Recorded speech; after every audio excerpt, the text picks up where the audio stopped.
Today on 3D Outdoors, Mark and I are going to review Bumbu Rum right after this.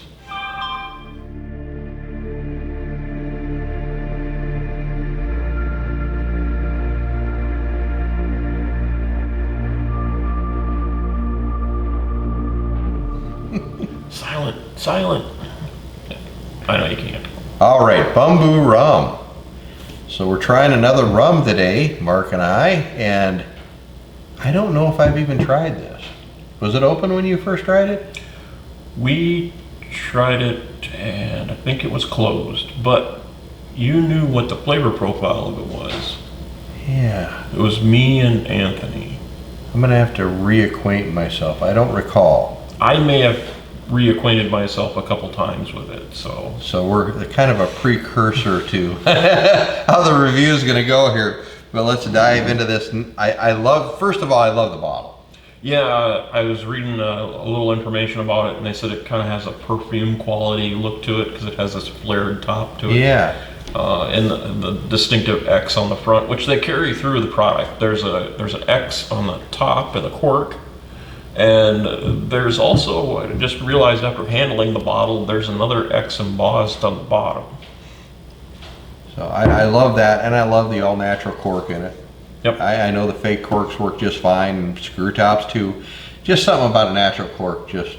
It's the texture, it's the feel, it's the, the history, nostalgia, yep. Whatever, yep. I think it's cool. So let's get a pour going here, and then we can discuss it. Uh-oh, I think Mark put this cork in. Oh, hey now. There we go. A little more powerful than I am. So. Also, with the natural cork, you have that little bit of danger level of whether or not the cork's just going to stay in the bottle. Yeah, that would be an issue. Good thing about the flare is it kind of keeps you from drinking straight from the bottle. Yeah, that would slow you down, I think.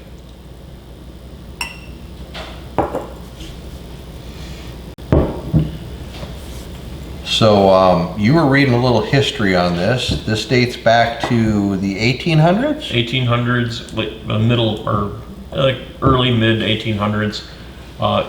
What makes it unique is that they've taken a bunch of different sugar canes from the Caribbean and South America and blended them for this. And so like with a bourbon or any other American whiskey, what we normally do is we blend a series of grains that cause the yeast to generate the alcohol and create a different kind of flavor, as well as some of the other characteristics in that make. But this uses, instead of grains, it uses sugar canes that have different flavors and different profiles of the sugar, and creates this unique flavor. And the yeast, you mentioned the yeast goes back to then. Right, they have a different yeast when they're finishing it versus when they're creating it. And that yeast, apparently, they keep it. They go from batch to batch with that same yeast so that it's always working. When it's creating it, it's always creating in the same variety. A lot of distillers hold their yeast strain very close. It's part of their recipe, and they like to keep that yeast strain alive that they use to convert those sugars, because it actually instills a certain flavor as well. It's one of the variables in the recipe, and you'll hear people that craft beers and things like that, they talk about the different ones that they use in those. So it's an important part of the recipe, and this one, when you're reading it, I think stated that they have the same yeast strain that they had all the way back in the 1800s. So they've kept that going and alive the entire time, which is really cool. So, on the nose, I love that banana. Yeah. I have to say. Oh, you were saying about that previous one, it had that rotten. Yeah, the other rum that we reviewed, which I've used in recipes before, really has that Jamaican kind of funk. And then when you taste it, it's really got that rotten banana smell. This is not a rotten banana. This is a banana to me. Right. It's really strong, almost candy banana. Right. Yes. I really like that smell.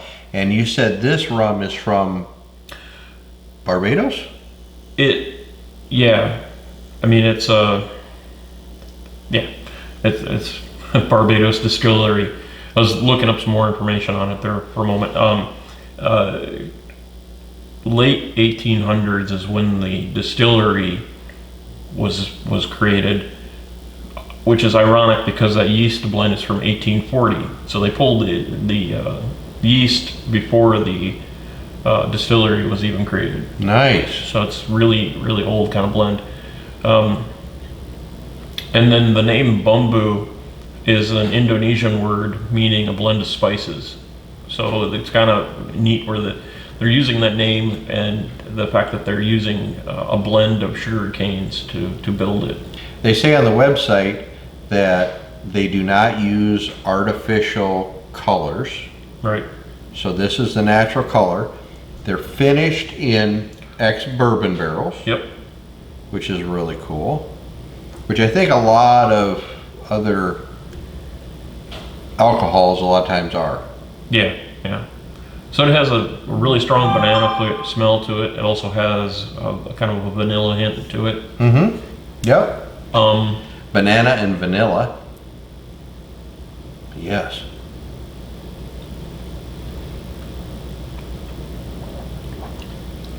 Mmm. Oh wow. It's very bright. It is very bright, but it's like you took bananas, covered them in sugar, and smoked them on the smoker, and you got a little bit hint of that smoke char from the smoker, but you have the caramelization of the banana and the sugar together. I guess I could equate it to banana cream pie with a creme brulee. Yes, on it. the creme brulee is for sure. Yep. I agree 100%. So if you hate banana, this is not the one for you.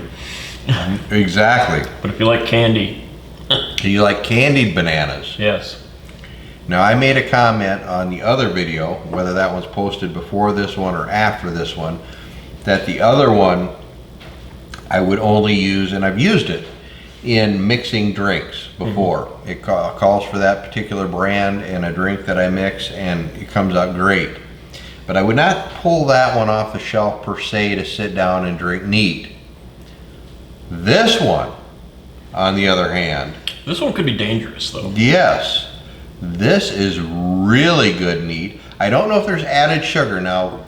I Did you don't see think me? so because it's made from so many different flavors. Because rum as a rule doesn't have rules. Yeah. That's the thing. They can add sugar if they want to make it sweeter. They can add colors, but Bumbu clearly states that they don't even add artificial colors. And you can see the color on that is beautiful coming out of an ex-bourbon barrel. So it had to spend a little bit of time in there to get that color. Yeah, they don't really say how long. They used two different stills. Whether they said the column stills. Yeah. Originally, when it was made, they were using iron pots, but they make it with column stills now, and then they finish it in the ex-bourbon barrels. Yeah. It doesn't really specify the nuances of what they do with it afterwards. Yeah, I am impressed. Now this is not as strong as the other ones. I believe this is 35% ABV, so you're 70 proof. Yeah, you don't get the burn like the older one. You don't get as much burn because there's not as much alcohol content. So if you were making a drink with this, you could probably be a little more social because you wouldn't be consuming as much alcohol as quickly. But to your point, this could get dangerous. Yeah, it's Is it? kind of like banana flavored cough syrup. Yes, you could drink this pretty darn easily. Now, Bumbu has some other ones. Yep, they have a cream and the XO. They both have different flavor profiles, so eventually we may try those out Yes, as well. yes. Watch for those. Those are on my list to purchase.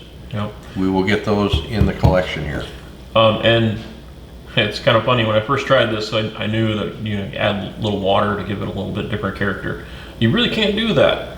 When you put this in with water, the water just floats. So it's really hard to mix it up. You'd have to blend it up, huh? Yep. Must be very have an oil. You can see it cling to the glass, so it has some legs to it a little bit when you swirl it around in there. Yep. But excellent. I give this 2 thumbs up. I mean, if I was sitting and grading it in my, and I know you were looking for it earlier, and I apologize, my whiskey Bible, which we could write this down in as well, is at another place right now because I was reviewing some bourbons the other night off screen. But looking at this and giving it a grade, the bottle checks all the boxes for me. That is just, I think the rating in the book would be called dead sexy. And I would agree. The X on the side, the X on the cork, the X on the bottom, which you happen to find I didn't even know was there. The shape of the bottle just makes you think rum. And then that flare on the top, the natural cork in the top, that's a perfect bottle for rum, I think. Yep. So that checks all the boxes. Drinkability. Easy drinking. Great flavors. Distinct that you can pick them out. Yeah. You don't have to be a rum or whiskey snob to pick the flavors out of this. They jump out at you. And the more you sip on it and take it, get a little bit more flavor to go up in your nose and in those orifices. You can pick out more of the nuances because there's I think there's 8 different sugar canes, and each one of them has their own profile that adds to this. So as you drink it, you can pick out more and more of those nuances. Mm-hmm. Yeah, I'm thinking 95 out of 100. Oh wow! I really like this, and to be honest, I haven't rated a bourbon that high. I think I have a 93 on one of my bourbons, but I would go a 95. There's just not a lot on this I can say I don't like. It just checks all the boxes. And the price point, I think this particular bottle, normally I write on them, I didn't write on this one. Is there another one down there that I may have written on behind that one? Look. I know when there's something good, I like to have a backup for it. Let's see, we got it looks like $34.99, I believe, that is an awesome price for a $7.50 bottle of something of that quality. And that's in our area, obviously. Your mileage will vary, but at $34.99, I would say pick this up all day long. Mm-hmm. That's an excellent price. Now we'll see what the XO and the other one is. I'm guessing the XO will probably be a little more expensive, but I'm saying that this is coming in at 95 for me. You can put your thoughts in on that. I really like it. Well, I've had most of this, so yeah, I really do enjoy it. I look forward to having a sip while I'm here. So yep, as you can see, I have a collection here, and as my friends come over, they know that if there's a bottle that's open on the shelf, they're welcome to try some because that's what it's here for. So, and Mark clearly likes this one. Mm-hmm. So he's been back for more. So there you go. There is our review of Bumbu. Make sure I pronounce that correctly. This is Mark and Dan with 3D Outdoors, reminding you to get into the outdoors and enjoy everything it has to offer. If you like this video, make sure to subscribe to the channel, and you can always follow us. I can't speak. You can always follow us over at 3d-outdoors.com. That's our website where we pull everything together. See you next time.